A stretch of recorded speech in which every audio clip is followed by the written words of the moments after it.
ಅಲ್ವಾ? ಸರ್ ಹೇಳಿ, ನಿಮಗೂ ಮತ್ತು ಶ್ರೀಧರ್ ಸರ್ಗೆ ಯಾವ ರೀತಿ ಒಡನಾಟ ಇತ್ತು?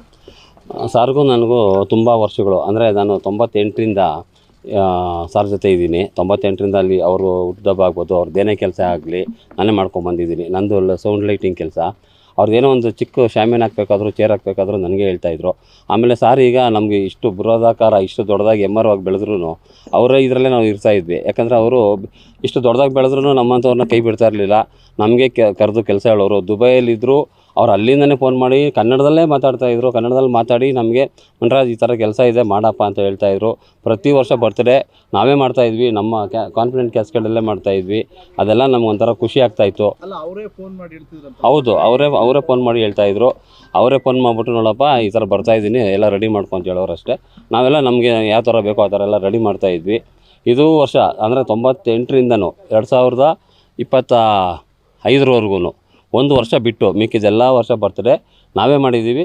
ಕಾನ್ಫಿಡೆಂಟ್ ಕ್ಯಾಸ್ಕೆಟಲ್ಲೇ ಮಾಡಿದ್ವಿ. ಅಂತ್ಯ ಸಂಸ್ಕಾರ ಆಗ್ತಿಲ್ಲ ಈ ಜಾಗವನ್ನು ಪಾರ್ವತಮ್ಮ ರಾಜ್ಕುಮಾರ್ ಅವರಿಗೆ ಹೌದು, ಇದ್ರ ಹೆಸರು ರಾಜ್ಕುಮಾರ್ ಪಾರ್ಕ್ ಅಂತಲೇ ಇಟ್ಟಿದ್ದಾರೆ.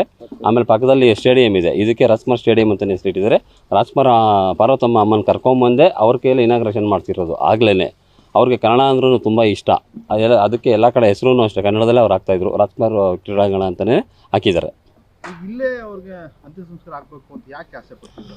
ಇಲ್ಲೇ ಅಂದರೆ ಆಗ ಕರೋನಾದಲ್ಲಿ ಅವರು ತಂದೆಯವರು ತೀರ್ಕೊಳ್ತಾರೆ. ತೀರ್ಕೊಂಡಾಗ ಅದು ಕರೋನಾ ಕಾಲದಲ್ಲಿ ನಿಮಗೆಲ್ಲ ಗೊತ್ತಲ್ಲ, ತುಂಬ ಕಷ್ಟ ಆಗ್ತಾಯಿತ್ತು. ಏನಪ್ಪ ಇಷ್ಟೆಲ್ಲ ಕಷ್ಟಪಡಬೇಕಲ್ವಾ ಒಂದು ಅಂತ್ಯಕ್ರಿಯೆಗೆ ಅಂತ ಯೋಚನೆ ಮಾಡಿ ಅವರು ನಂದು ಅಕಸ್ಮಾತ್ ಏನೋ ಈ ಥರ ಏನಾದರೂ ಆದರೆ ಇಲ್ಲೇ ಜಾಗ ಅಂತ ಅವರೊಂದು ತೋರಿಸ್ಕೊಟ್ಟಿದ್ರು. ಕೋವಿಡ್ ಟೈಮಲ್ಲಿ ಇಲ್ಲಿ ಕೆಲಸಗಾರರ ಜೊತೆ ಮತ್ತು ನಿಮ್ಮ ಜೊತೆ ಎಲ್ಲ ಯಾವ ರೀತಿ ಒಡನಾಟ? ಅಂದರೆ ಅವರು ನಾನು ಓನರು, ನೀವು ಕೆಲಸಗಾರರ ಥರ ಸರ್ ಆ ಥರ ಭಾವನೆಗಳೇ ಅವ್ರಿಗೆ ಇರ್ತಾ ಇರಲಿಲ್ಲ. ಅವ್ರು ಬಂದ ತಕ್ಷಣ ಬಾಪ ಹೆಂಗಪ್ಪ ಇದೆಯಾ ನಮ್ಮನ್ನೆಲ್ಲ ಎಲ್ಲರೂ ಕೇಳೋರು. ಈಗ ನಾನು ಬಂದರೆ ಏನಪ್ಪ ತೊಗೊಂಡೆ ಹೊಸದು ಅಂತ ಕೇಳೋರು. ಅಂದರೆ ಉರ್ದುಂಬಿಸ್ತಾಯಿದ್ರು. ಈ ವರ್ಷ ಏನಾದರೂ ಒಂದು ತೊಗೊಂಡ್ರೆ ಬರೋ ವರ್ಷ ಇನ್ನೂ ತೊಗೋಬೇಕು. ಅವ್ರಿಗೆ ತೊಗೊಂಡ್ರೇ ಅವ್ರಿಗೆ ನಾವು ಆನ್ಸರ್ ಮಾಡೋಕ್ಕಾಗ್ತಾಯಿತ್ತು. ಅಟ್ಲೀಸ್ಟ್ ನಾವು ಅವ್ರಿಗೆ ಆನ್ಸರ್ ಮಾಡಬೇಕಂತಲ್ಲಾದರೂ ಏನಾದರೂ ತೊಗೊಳ್ತಾಯಿದ್ವಿ. ಸರ್ ಈ ವರ್ಷ ನಾನು ಒಂದು ಜನರೇಟರ್ ತೊಗೊಂಡೆ, ಈ ವರ್ಷ ಒಂದು ಸೌಂಡ್ ತೊಗೊಂಡೆ, ಆ ಥರ ಅಂತ ಹೇಳ್ಕೊಳ್ತಾ ಹೋಗ್ತಾಯಿದ್ವಿ. ಅದೇ ಥರ ಪ್ರತಿಯೊಬ್ಬರಿಗೂ ಏನಮ್ಮ ಚೆನ್ನಾಗಿದೆಯಾ ಏನಪ್ಪ ಚೆನ್ನಾಗಿದೆ ಅಂತಲೇ ಕೇಳ್ತಾಯಿದ್ರು. ಆಗಿದೆ ಅವ್ರಿಗೆ ಯಾರಿಗಾರಿಗೆ ಆಗುತ್ತೋ ಅವ್ರಿಗೆಲ್ಲನೂ ಅವ್ರ ಕೈಲಾಗಿದ್ದ ಮಟ್ಟಿಗೆ ಸಹಾಯನೂ ಮಾಡ್ತಾಯಿದ್ರು. ಕಷ್ಟ ಸುಖ 100% ಸರ್, ಅದು ಅದರಲ್ಲೇನು ಇದೇ ಇಲ್ಲ. ಅವ್ರಿಗೆ ಇಷ್ಟವಾದ ಜಾಗ ಯಾವುದು? ಸರ್ ಇದರಲ್ಲ, ಇಲ್ಲಿ ವೀರಪ್ಪ ನೈಟ್ಸ್ ಅಂತ ಇದೆ, ಅಲ್ಲಿ ಕೂತ್ಕೊಳ್ತಾಯಿದ್ರು. ತುಂಬ ಇಷ್ಟ ಆಗ್ತಾ ಇದ್ದು ರಾಜ್ಕುಮಾರ್ ಸ್ಟೇಡಿಯಂ.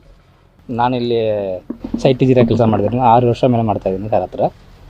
ಸಾರ್ ನಮ್ಮಲ್ಲಿ ಎಂಪ್ಲಾಯ್ ಥರ ಟ್ರೀಟ್ ಮಾಡಲ್ಲ. ನಮ್ದು ಏನಂದ್ರೆ ಒಂದು ಅವ್ರ ಮನೇಲಿ ಒಂದು ಹುಡುಗ ಥರ ನಮಗೆ ಟ್ರೀಟ್ ಮಾಡ್ತಾರೆ. ಏನಂದ್ರೆ ನಮ್ಮ ಹತ್ರ ಏನೋ ಒಂದು ಇಶ್ಯೂ ಅಂದರೆ, ಇವಾಗ ಏನೋ ತಪ್ಪು ಮಾಡಿದ್ರೆ ನಮ್ಮ ಹತ್ರ ಪ್ರತಿಯೊಂದು ಹೇಳಿ ನಮ್ಮ ಹತ್ರ ಮಾಡ್ತಾರೆ. ಇವಾಗ ನಾವು ಇಲ್ಲಿ ಒவ்வೊಂದು ನಾವು ಮಾಡಿರೋದು ಸಾರ್ ಅವರು ಏನು ಇಂಟ್ರೆಸ್ಟ್. ಈಗ ಈ ಗಿಡ ಹಾಕಿದ್ದಾರೆ ಅಂದರೆ ಅವ್ರು ಏನು ಬೇಕಾದ್ರೆ ಇಲ್ಲಿ ಗಿಡ ಇರಬೇಕಂದ್ರೆ ಅವ್ರು ಹೇಳಿದ ಪ್ರಕಾರ ಎಲ್ಲ ಮಾಡಿದ್ವಿ. ಪ್ರತಿಯೊಂದು ಅವರು ಏನೇನು ಇಂಟ್ರೆಸ್ಟ್ ಮಾಡಿ ಅದ್ರ ಪ್ರಕಾರ ಹಾಕಿದ್ವಿ ಎಲ್ಲ. ಇಲ್ಲಿ ಅದ್ರ ಒಂದು ಬಿಲ್ಡಿಂಗ್ ಕಟ್ಟಿದ್ದಾರೆ ಅಂದರೆ ಇಲ್ಲಿ ಅವ್ರು ಏನಂದ್ರೆ ಅದು ಅವ್ರ ಮನಸ್ಸಾರ ಎಲ್ಲಿ ಮಾಡಿರೋದೆಲ್ಲ.